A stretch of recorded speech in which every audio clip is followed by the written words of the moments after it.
Hello, everyone, and welcome back to the Beat Podcast, recorded live here at 5 in Los Angeles. So excited to be hosting an outstanding guest today, Reza Sanai. He is the co-CEO and co-founder at PicassoMD. Reza, welcome to the podcast. Thank you very much. Thanks for having me. Yeah, so how's the meeting going for you so far? So far, great. A lot of interesting presentations. I think AI has definitely been the star of the show, but good to meet up with some of my colleagues and kind of learn different perspectives. So far, very, very, very positive. I love it. And so for our listeners and viewers, help us understand what PicassoMD does. Yeah, so we are a platform kind of dedicated to specialist access.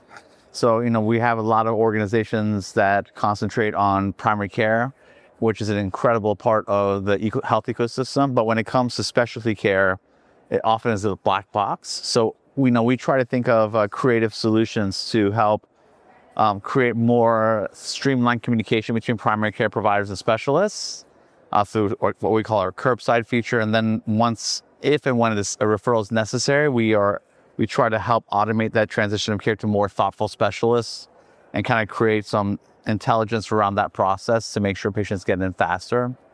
And then in more rural markets, we're just launching an ability to do actual teleconsultations to help scale access in the more rural and underserved communities. So kind of that package is kind of what we try to offer as a value proposition. That's great.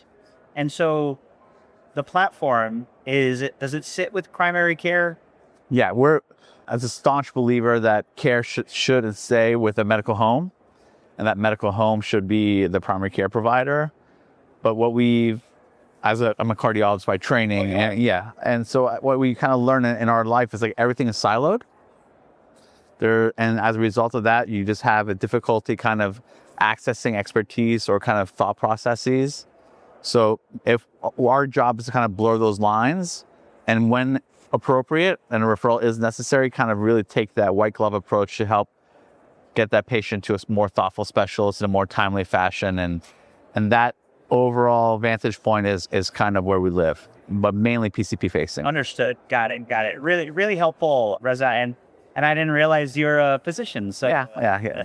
That's so great. Still on Saturdays. So. Oh, are you still seeing patients? Still on Saturdays, yeah, that's exact. As staying in tune with the skill. Yeah, and you love what you do. Obviously, running a technology platform with a team is a 60 to 70 hour work week. But when you don't want to lose touch with what brought you into medicine in the first place, so it's hard for me to let go. So yeah, still Saturdays. Awesome, that's great. So tell us a little bit more about the pain points that you're addressing and who ultimately buys this. Yeah, so what we want to try to solve for is the atomic unit problem. I just believe that if you can solve for the atomic unit, then you can solve care in a multitude of modalities. So that atomic unit problem is a primary care provider seeing a patient. So in that 15-minute window, two major decisions are made, and the same two decisions are being made whether you're in a rural clinic, an FQHC, or a high-flying PCP practice in the urban areas. And that first question is like, what do I do with this patient? They're sitting in front of me. You're here presenting with X, Y, and Z symptomology. Like, what do I do next? And so our first solution creates a near real-time, about 15-second connection between the PCP and the specialist. So you have a dermatology question, we connect you with the dermatologist in 15 seconds, a cardiology question, a cardiology in 15 seconds. And if you can imagine, for every major medical and surgical specialty, if we can connect you with the specialist in real time, the outcomes would be, probably elevated decision-making, so less ER visits, less referrals coming out of the PCP office. And then if a decision is made to refer, the next question is, well, who do I send this patient to who wants to see a female cardiologist who's Spanish speaking and that is, mission oriented? At that point, it kind of becomes very difficult to navigate. So if we can just take over that entire process and help navigate the patient to that specialist and help with that care coordination, like that package is generally what we offer. We have two personas of who we partner with. The first are value-based organizations, so ACOs, advanced primary care groups who are looking to really manage their total cost of care for specialty. And the second, which came more organically, is just helping scale specialist access in rural and underserved communities. So we partner with over 60 FQs across the country, as well as with the umbrella organization. So you can imagine in rural Mississippi, when a provider has a question and there's really no specialist for their patients to access, now we're able to kind of give them that access in real time. Cool. Really great to know and understand the segments. Yeah. One of the big problems in healthcare is provider data and even directories. How does that factor into sort of the platform and then making navigation easier? That's a very astute question. Yeah. So that is a big problem. Like, who does what and for what patients? And so Is it in network? No, exactly right. Not at the carrier level, at the plan level. Yeah. And what's the lead time to consultation? So you send a referral out. If the patient is not able to schedule for 6 months, are they going to really wait 6 months to see that specialist? So all of that is part of the kind of data inputs that we kind of put into our referral solution. And then I think a key unlock is also giving the patient some autonomy in the journey. So the one component where we are currently having patient facing is that last mile where we hand off a referral to you, but also allow you to re-navigate based on, sometimes you may work at location X and live in location Y, and you may want to reroute the referral to someone closer to where you live, not where you work.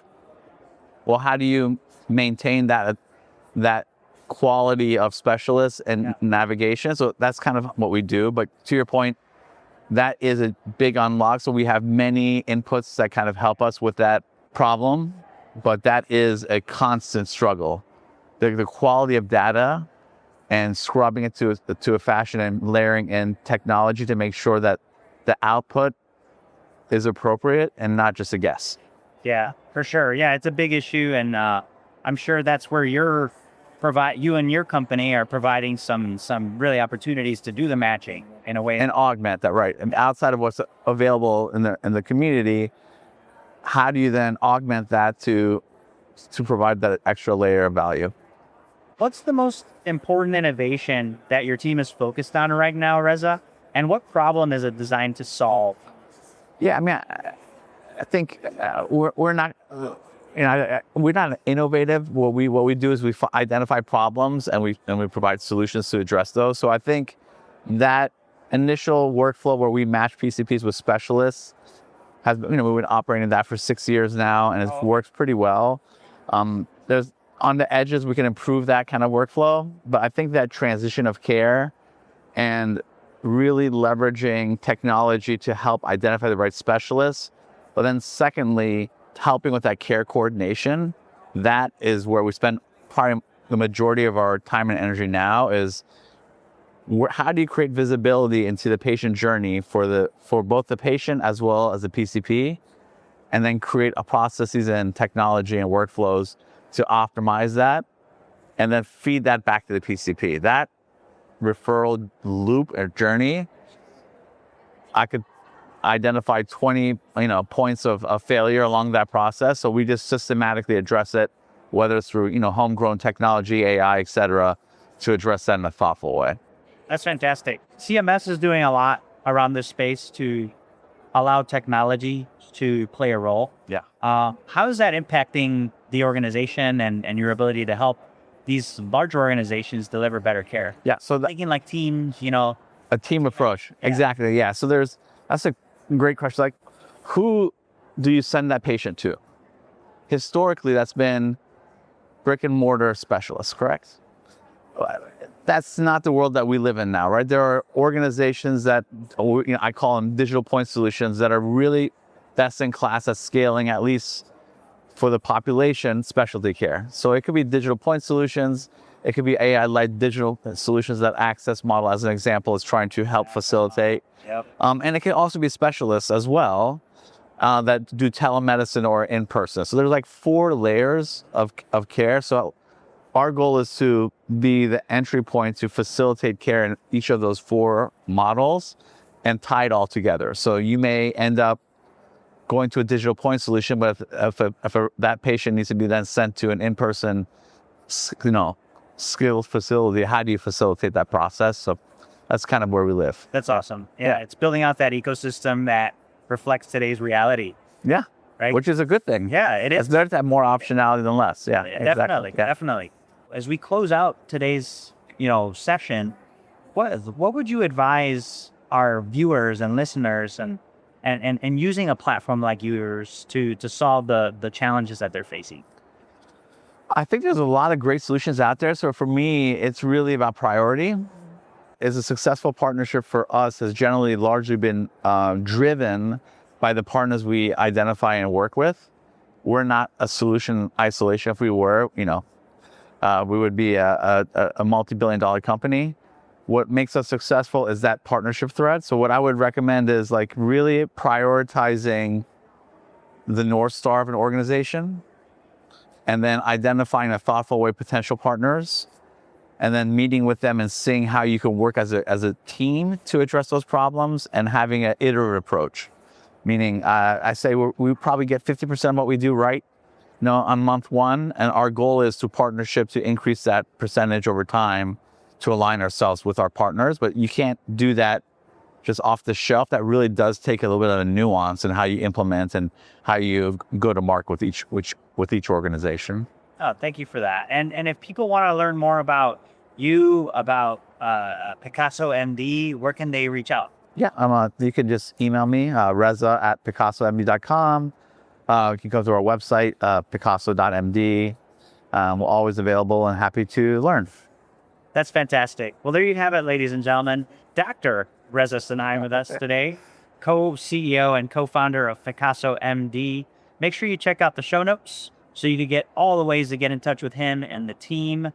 Thank you all for tuning in. And Reza, thanks for being with us. Thank you, Bear. Thank you again.